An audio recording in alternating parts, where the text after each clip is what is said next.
Speaker 1. I think that even up until just a few years ago, we could never have imagined how our behavior could change with regards to using mobiles and tablets. I know that I would find it incredibly difficult to live without my mobile. I'm constantly looking to my phone to see if I've got any new message or updates and checking my app to see what's new. I would not say that I post my life online, not like some people I know, but I do like to keep up with what people are up to, friends, family, and even other people I know but maybe have not seen for years, like old school friends, and check out photos of what they look like now. Speaker 2. In a way, I think it quite funny that we're always worrying about teenagers and young people becoming upset with online communication. But if you ask me, we need to worry just as much about adults. At the office where I work, even when we have a break, nobody talk to each other unless they absolutely have to, which is a sorry state of affairs to say the least. Everyone's too busy checking their social networking and sending message to have time to communicate face to face. People spend their lunchtime glued to their screens or barely glance up from their phone. Even during meetings, people can resent subtly checking their phone. And what really irritates me is when you are trying to talk to someone and they are more interested in looking and at their phone that paying attention to what you're saying, even though you're right in front of them. Pubbing, I think, is called. Speaker 3. I was listening to this discussion on the radio the other day talking about online communication, and they were talking about FOMO. Or what was it?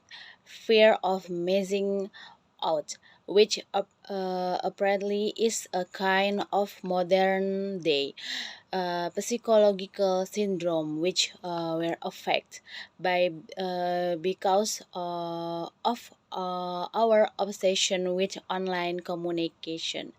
Basically, they were saying that the reason why people feel that they have to be connected 24/7 and communicate everything they're doing and keep up with everything that other people we know are doing is down to this fear of missing out. We're worried that everyone is having more fun that us or doing something more exacting than us. They also said that because are spending more time communicating in the online world, we're losing the ability to enjoy the present. Speaker 4. My generation is so different to my parents. I mean, they're always telling me that they grow up in a world without mobiles and social networking and they manage fine. Hard to imagine how they're arranged to meet their friends without a phone. But they say they did. Oh, I had so many arguments with them while I was growing up until they let me have my first smartphone. But they didn't let me have Snapchat or Instagram or anything like that. It's not the end of the world. They say they just didn't understand that the way people my age communicate with each other. Nobody actually talk on the phone anymore. They have no idea how much I missed out on at school being the only one who did have Snapchat. Also, at school we had lots of talks and stuff on how to stay safe online, and most of us knew that anything you post online was going to be there forever. Speaker 5. For me, one of the best things about online communication is that you can stay in touch with everyone at the same time all the time.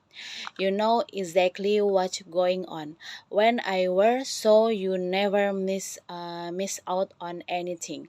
I love the fact I love the fact that you can update all your friends on what's going on in your life, and they can respond immediately with a like or a comment. So you feel like you're together with people, uh, even though you might to completely alone sitting on a bus or at home. I share lots of photos, but I only post up my best edited shots. I hate it when people I know post photos of me not looking my best.